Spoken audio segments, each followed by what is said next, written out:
এর বেতন ঋণী বাড়বে কবে মূলবিদের বেতন মার্বেল পাথরে উঠুন সাজে মার্বেল পাথরে উঠুন সাজে মসজিদের গঠন তুমি যার পিছনে নামাজ পড়ো তুমি নামাজ পড়ো চলে তার কেমন আজও বাড়ি বাড়বে কবে ইমামদের বেতন আজও বাড়ি বাড়বে কবে মার্বেল পাথরে উঠুন সাজে মসজিদের গঠন আজও বাড়ি বাড়বে কবে ইমামদের বেতন আজও বাড়ি বাড়বে কবে মূলবিদের বেতন আমার ছেলে মেয়ে পড়ে অনেক দামি স্কুলে ৮,০০০ টাকা বেতন লাগে প্রতি মাস গেলে আমার ছেলে মেয়ে পড়ে অনেক দামি স্কুলে ১০,০০০ টাকা বেতন লাগে প্রতি মাস গেলে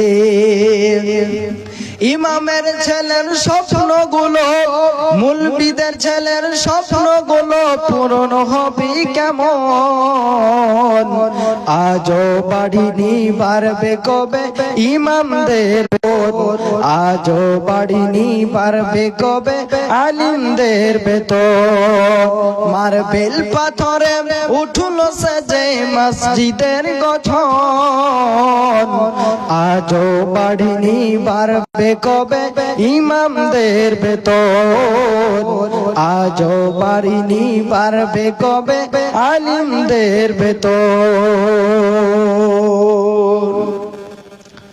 উপস্থিত আজকের মহদিস সভার সভাপতি মহাশয় মঞ্চে বসে থাকা উলামায়ে কেরামগণ সামনে বসে থাকা ইসলাম দরদি ইসলাম পিপাসু ভাই ও বাপজানেরা আমার এবং আমার বাম পাশে বসে থাকা অবলা সরলা সম্মানিতা মা ও খালারা সর্বাগ্রে মহান স্রষ্টার প্রশংসা জ্ঞাপন করি যিনি আমাদেরকে দ্বীনি মাহফিলে বসে কোরআন ও হাদিসের কথা শ্রবণ করার তৌফিক প্রদান করেছেন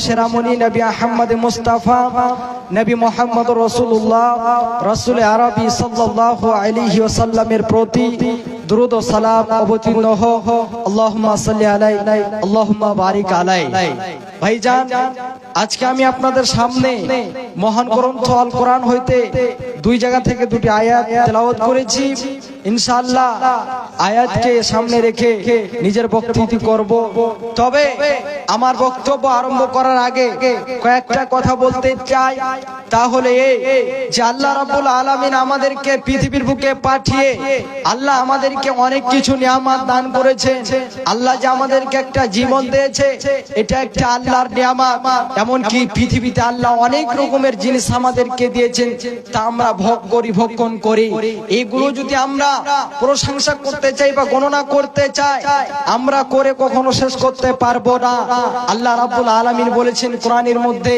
ওয়া ইন তাউদ্দু নিয়ামাতাল্লাহি লা তুহসুহা বান্দারা যদি তোমরা আমার নিয়ামতগুলিকে গণনা করতে চাও তবে তোমরা গণনা করে শেষ করতে পারবে না পৃথিবীতে যত গাছগাছালি আছে সমস্ত গাছগাছালিকে যদি আপনি কলম তৈরি করেন আর যত নদী নালা রয়েছে সমস্ত নদী নালার পানিগুলোকে যদি আপনি কালি তৈরি করে আল্লাহর প্রশংসা লিখতে আরম্ভ করেন আপনার সব কিছু শেষ হয়ে যাবে আল্লাহর প্রশংসা করে আপনি শেষ করতে পারবেন না তবে আমাকে আপনাকে কি দিয়ে করতে হবে পূর্বে বাক্যটি বললাম আলহামদুলিল্লাহ শব্দ এই শব্দ দ্বারা আমাদেরকে আল্লাহর প্রশংসা আদায় করতে হবে এখানে আলহামদুলিল্লাহতে আলিফ লাম যে রয়েছে প্রথমে এটা ইস্তেগরাকের জন্য এর মানে হচ্ছে ঘেরানো আর আলহামদুলিল্লাহ এর শব্দের মানে হচ্ছে সমস্ত প্রশংসা আল্লাহ রাব্বুল আলামিনের তবে আমরা পৃথিবীতে যখন কোনো কাজ করব বা বাড়িতে থাকবো, মাঠে থাকবো, সফরে থাকবো, সর্বহালাতে আল্লাহর প্রশংসা আদায় করব। এই আলহামদুলিল্লাহ দ্বারা এতে আল্লাহর প্রশংসা করা যায়। ভাইজান আমার, বন্ধু আমার, তাহলে এই আজকে একটা দ্বীনি মাহফিল, এই দ্বিতীয় কথা সেটি হচ্ছে যে আজকে দ্বীনি মাহফিল, এখানে কোরআন হাদিসের কথা হবে। আজকে মানুষের অভাব, আজকে এদিকে ওদিকে আপনারা ঘুরে বেড়ান বা বসে আছেন। এই মাহফিলের দাম আপনাকে বলি, এই মাহফিল গুলোতে আল্লাহ তিনখানা অফার বর্ষণ করেন। এক নম্বরে আপনার আল্লাহর শান্তি বর্ষণ হয়, দুই নম্বরে আল্লাহর রহমত, তিন নম্বরে এখানে আপনারা বসে আছেন আল্লাহ রাব্বুল আলামিনের অগণন ফেরেশতা ঘেরুয়া করে নিয়ে আপনাদের বসে আছে। এখানে আল্লাহর ফেরেশতা অগণন এসে বসে আছেন, তা আপনাদেরকে ঘেরুয়া করে নিয়ে বসে আছেন এই মাহফিলটাতে। তবে এত আমরা এই মাহফিলটার এত দাম, তবে আমরা যেন মূল্যায়ন করতে পারছি না। এমনকি এই মাহফিলে বসতে গেলে আপনি কোরআনের কথা শুনবেন, আপনার ঈমান বৃদ্ধি হবে। যেই জায়গাতে কোরআন হাদিসের কথা হয়, আল্লাহ রাব্বুল আলামিন বলছেন যাদাতুহুম ঈমানা, তাদের যেন ঈমান যেন বৃদ্ধি হয়ে যায়, ঈমানটা তরতাজা হয়ে যায়। ভাইজান, এই জায়গাগুলোতে আমাদেরকে বসতে হবে, কোরআন হাদিসের কথা শ্রবণ করতে হবে। তবে বেশি এদিকে লম্বা করব না, আমার যে মূল বক্তব্য সেদিকে আসবো সরাসরি। আজকে আমি যে আয়াত পড়েছি আল্লাহ রাব্বুল আলামিনের কোরআন থেকে, সেই আয়াতের দিকে ইনশাআল্লাহ আসবো। তবে আজকে আমার বিষয়টা হচ্ছে তাকওয়া। তাকওয়া এটি আরবি শব্দ, এর আবিধানিক অর্থ হলো বেঁচে থাকা, বিরত থাকা, এক কথায় হারাম থেকে বেঁচে থাকা। আপনার ডানে বামে পিছনে কি আছে সেটা দেখতে হবে না, যেটা সঠিক রাস্তা সেটা আপনাকে অবলম্বন করতে হবে, সেদিকে আপনাকে অগ্রসর হতে হবে। ভাইজান, তাকওয়া সম্পর্কে হযরতে ওমর ইবনে খাত্তাব রাদিয়াল্লাহু তাআলা আনহু তিনি উবাই বিন কাবকে প্রশ্ন করলেন যে তাকওয়া জিনিসটা কি, আপনি আমাকে বলেন। উবাই বিন কাব বললেন হযরতে ওমর ইবনে খাত্তাবকে, আপনি কি কোনোদিন কাঁটাযুক্ত পথে চলাচল করেছো? উমর ইবনে খাত্তাব বললেন হ্যাঁ। উবাই বিন কাব বললেন কেমন করে? তখন সেই জন্য উত্তরে বললেন যে আমি যখন কাঁটাযুক্ত পথ চলাচল করি আমি সতর্ক হয়ে যাই, আমি একবার সতর্কমূলক হয়ে যাই যাতে করে আমার গায়ে কাঁটা না লেগে যায়, আমার জামাতে কাঁটা না লেগে যায়। উবাই বিন কাব বললেন এটাই হলো তাকওয়া, এটাই হলো তাকওয়ার উদাহরণ। তবে তাকওয়া বলতে অন্তরে আল্লাহর ভয়, পৃথিবীতে যে কাজ করবেন আল্লাহ রাব্বুল আলামিনের, যখন আপনি আল্লাহকে স্মরণ করবেন আপনি পৃথিবীতে চলাচল করবে। তবে আমাকে আপনাকে আল্লাহকে ভয় করতে হবে। আল্লাহ রাব্বুল আলামিন সূরা আল ইমরানের 102 নম্বর আয়াতে আল্লাহ বলছে, আল্লাহ বলেন বিসমিল্লাহির রহমানির রহিম, ইয়া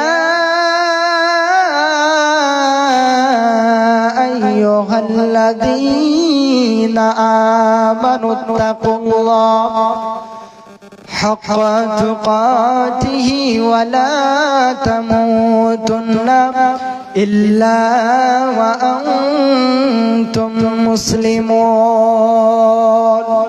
আল্লাহ রাব্বুল আলামিন গোটা পৃথিবীর বান্দা বান্দীদের শুনিয়ে দিলেন, যারা মুমিন, যারা আল্লাহ রাব্বুল আলামিনকে গোটা পৃথিবীর আইনদাতা বিধানদাতা বলে স্বীকার করে নিয়েছে, ওই সমস্ত বান্দাদের বলে হে ঈমানদারগণ, তোমরা তোমাদের প্রতিপালককে ভয় করো যে রূপ ভয় করা উচিত, আর মুসলিম না হয়ে মৃত্যুবরণ করো না। ভাইজান আমার, আল্লাহ রাব্বুল আলামিনকে পূর্ণরূপে ভয় করার মানে হলো তার আনুগত্য স্বীকার করতে হবে, এমন কি কোন সময় তাকে ভুলে যাওয়া চলবে না, সর্বহালাতে তাকে যেন স্মরণ। আর যে ব্যক্তি আল্লাহ রাব্বুল আলামিনকে ভয় করবে, আল্লাহ রাব্বুল আলামিন তাকে যেন মর্যাদা দান করবে, তার রিজিকের ব্যবস্থা করবে। হে ভাইজান, আল্লাহকে পূর্ণরূপে ভয় করার মানে হলো যে তার যেন যত আপনার যেন হুকুম আহকাম রয়েছে, যত নির্দেশ রয়েছে, সেইগুলোকে ভালো করে পালন করতে হবে। আর যেইগুলো নিষেধ করে দিয়েছে সেইগুলো থেকে যেন দূরে থাকতে হবে। আল্লাহকে ভয় করতে হবে পূর্ণরূপে, যেই রূপ ভয় করা উচিত, যেই মতো আমাকে আপনাকে আল্লাহকে ভয় করতে হবে, সেই মতো আমাকে আপনাকে আল্লাহকে ভয় করতে হবে। ভাইজান আমার, আল্লাহকে ভয় করতে গেলে আপনার পৃথিবীতে যত খারাপ কাজ রয়েছে, যেগুলো হারাম, সেগুলো থেকে আপনাকে বেঁচে থাকতে হবে, সেগুলো থেকে দূরে থাকতে হবে। এই যখন আপনার কিনা কোরআন মাজিদে সূরা আল ইমরানের 102 নম্বর আয়াত যখন আপনার নাজিল হলো, সাহাবায়ে কেরামগণ ভয় পেয়ে গেলেন, তারা চিন্তায় চিন্তিত, তারা বলতে লাগলেন, তারা আফসোস করতে লাগলেন, হায় রে, আমরা কি আল্লাহকে পূর্ণরূপে ভয় করতে পারবো? তখন আল্লাহ রাব্বুল আলামিন তার পরের আয়াত নাযিল করলেন। আল্লাহ বলেন, ওয়াতাসিমু বিহাবলিল্লাহি জামিআ। আল্লাহ বলেন, ওরে আমার বান্দারা, তোমরা তোমাদের প্রতিপালকের রশি কাঁকড়ে ধরে নাও। তখন এইরকম যখন আল্লাহ আয়াত নাযিল করলে, সাহাবায়ে কেরামগণ তখন বুঝতে পারলেন আল্লাহ রাব্বুল আলামিনকে পূর্ণরূপে ভয় করার মানে হলো তার যত নির্দেশ আছে সেইগুলোকে পালন করতে হবে, সেইগুলোকে ভালো করে যেন মূল্যায়ন করতে হবে, আদায় করতে হবে। আর যেইগুলো নিষেধ করে দিয়েছে সেইগুলোকে বর্জন করে দিতে হবে। ভাইজান, তাহলে আল্লাহকে ভয় করার মানে হলো যেন যেইগুলো আল্লাহ হারাম করে দিয়েছে সেইগুলো থেকে বেঁচে থাকতে হবে, এমনকি মুসলিম অবস্থায় মারা যেতে হবে। এবারে আপনি জানেন না আপনার কাছে কখন মালাকুল মউত চলে আসবে, আপনার কাছে কখন মরণ চলে আসবে আপনি জানেন না। অতএব আপনাকে সব সময় যেন ঈমান বলা হয়ে থাকতে হবে, ঈমানের সাথে যেন চলাচল করতে হবে, যাতে করে আপনার ঈমান যেন মৃত্যুর সময় আপনি যেন মুসলিম অবস্থায় যেন থাকতে পারেন, আপনার মরণটা যেন মুসলিম অবস্থায় হয়। আমরা কি কেউ জানি যে কখন আমাদের কাছে মালাকুল মউত আসবে? কেউ জানি না। এই কথা আল্লাহ রাব্বুল আলামিন আপনার কিনা সূরা লুকমানের শেষের দিকে 5খানা ইলম আল্লাহ রাব্বুল আলামিন কোন রাসূলকে কোন বান্দাকে দেননি। কিয়ামত কখন ঘটবে, এমন কি আপনার আগামী কালকে বৃষ্টি হবে বা আপনার বৃষ্টি কখন হবে, মার গর্ভে ছেলে আছে কি মেয়ে আছে, এমন আপনার মরণ কোন জমিনে হবে, কখন হবে, এই কথা আল্লাহ রাব্বুল আলামিন কোন নবীকে এমন কি কোন রাসূলকে আপনার কোন বান্দাকে দেননি। তবে আমাকে আপনাকে সব সময় ঈমানওয়ালা হয়ে থাকতে হবে, যাতে করে মুসলিম অবস্থায় আপনার মরণ হয়, আপনার মৃত্যু হয়। ভাইজান, আজকে জীবনটা একেবারে আপনার কিছুদিনের জন্য, কখন আপনার কাছে মালাকুল মউত এসে উপস্থিত হয়ে যাবে আপনি জানেন না। তবে সময়গুলোকে মূল্যবান মনে করতে হবে, ইবাদত করতে হবে, আমাদেরকে যেন ভালোভাবে কাটাতে হবে। আল্লাহ কাকে কতদিন যেন সময় দিয়েছে কেউ বলতে পারবেন না, তবে যে সময়টা আমাদেরকে দিয়েছে একেবারে গুরুত্বপূর্ণ। এই সময়টাতে আল্লাহর ইবাদত করতে হবে।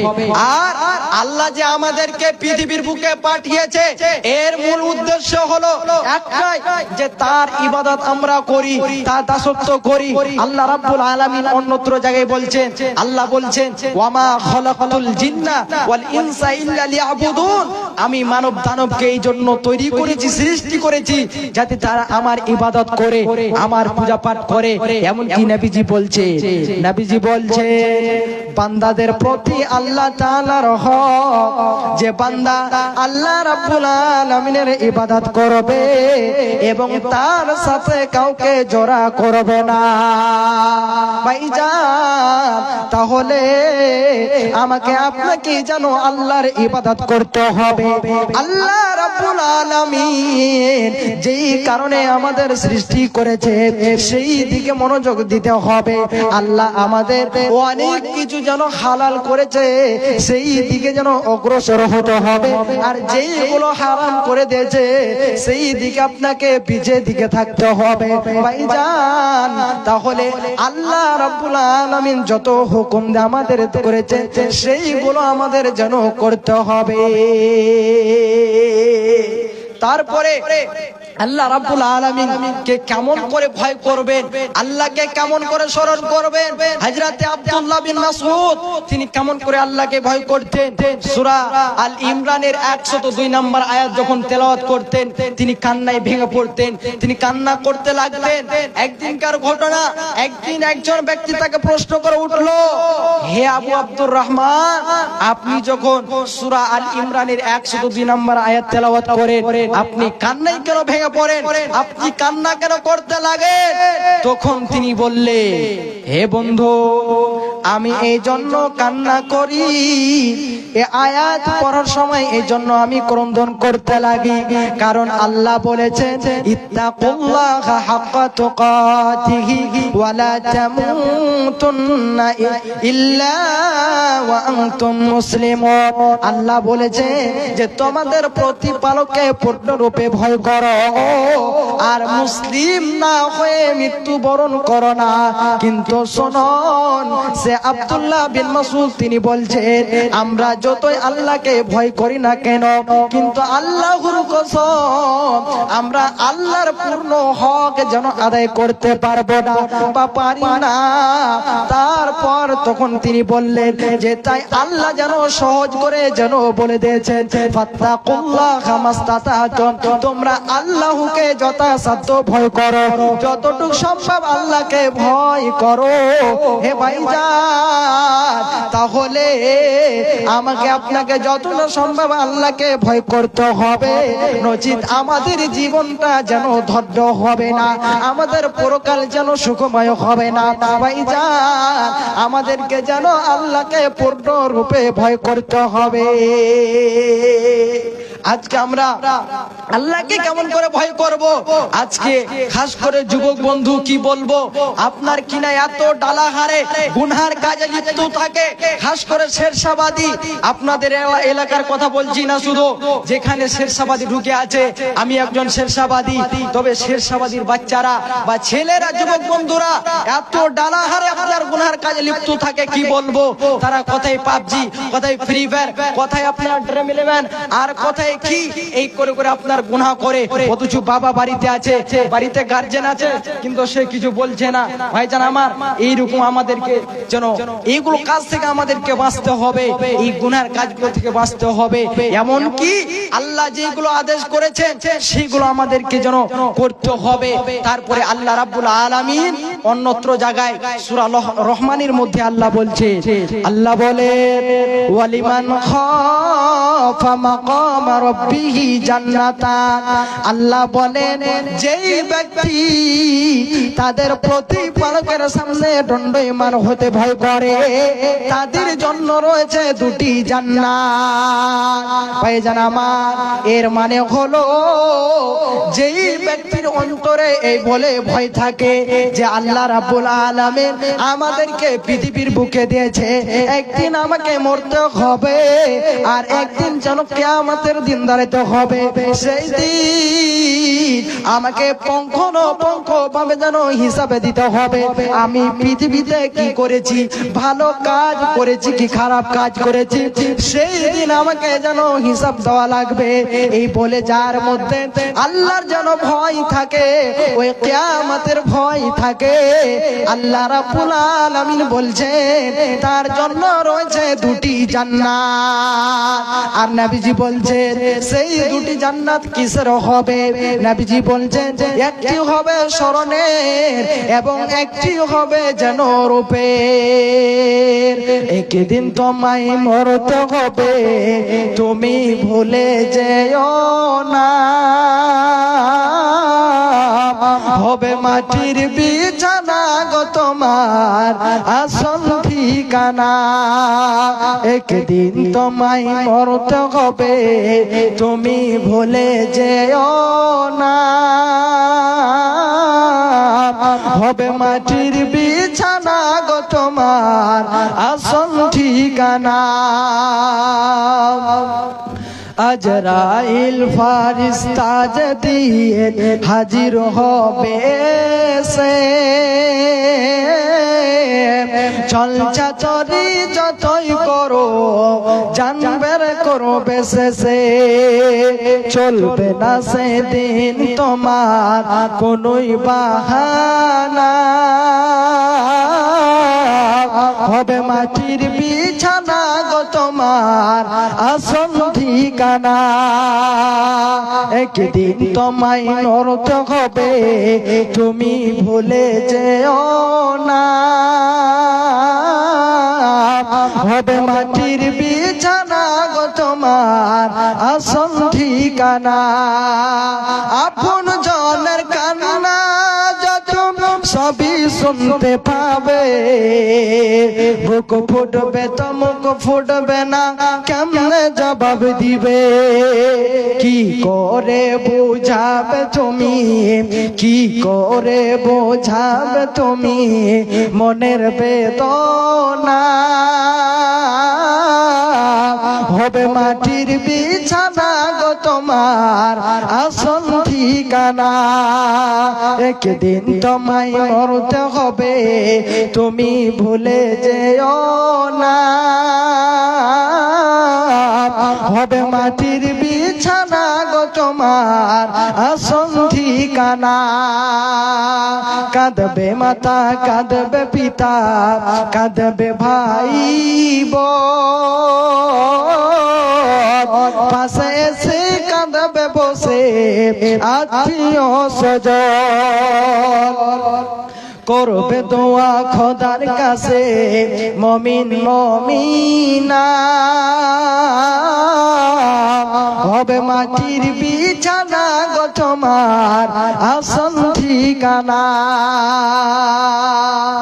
ভাইজান আমার তারপরে আল্লাহ রাব্বুল আলামিন গোটা পৃথিবীর বান্দা বান্দীদের জন্য বলছেন আল্লাহ বলে ইয়া আইয়ুহান নাস ইন্না খলাকনাকুম মিন যাকারিন ওয়া উনসা ওয়া জাআলনাকুম শুউবান ওয়া ক্বাবাইলা লিতাআরাফু ইন্না আকরামাকুম ইনদাল্লাহি আতকাকুম ইন্নাল্লাহা আলিমুন খাবীর আল্লাহ বলেন হে মানুষগণ হে মানুষেরা আমি তোমাদেরকে একজন পুরুষ এবং একজন নারী হতে সৃষ্টি করেছি তারপর আমি তোমাদেরকে বিভিন্ন জাতি ও গোষ্ঠীতে বিভক্ত করেছি জাতি করে তোমরা পরস্পরকে চিনতে পারো একে অপরকে যেন চিনতে পারো নিশ্চয় তোমাদের মধ্যে সর্বাধিক সম্মানিত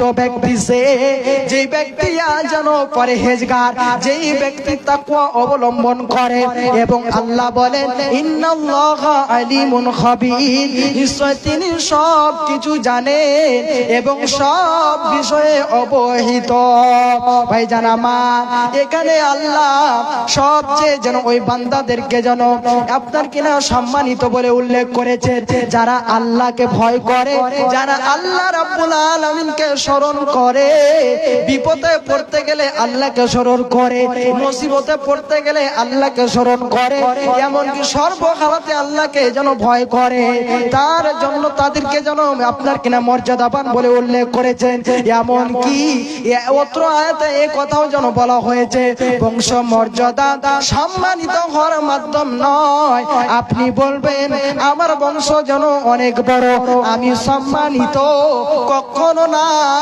আপনি তখনই সম্মানিত যখন আপনি আল্লাহ আল্লাহকে ভয় করবেন। আপনি বলবেন আমি যেন পুরুষ হয়ে জন্ম নিয়েছি, আমি একজন সম্মানিত। কখনো না, আপনি যখন আল্লাহকে ভয় করবেন তখনই যেন আল্লাহ যেন আপনার মর্যাদা বাড়িয়ে দেবে, আল্লাহ আপনার সম্মান বাড়িয়ে দেবে। বলবেন আমি মহিলা হয়ে জন্ম নিয়েছি, নারী আমি হয়ে জন্ম নিয়েছি, আমার সম্মান হবে। তবে না, কেবল মানুষ তাকওয়ার ভিত্তিতে ইহকাল পরকাল যেন সম্মান পায়।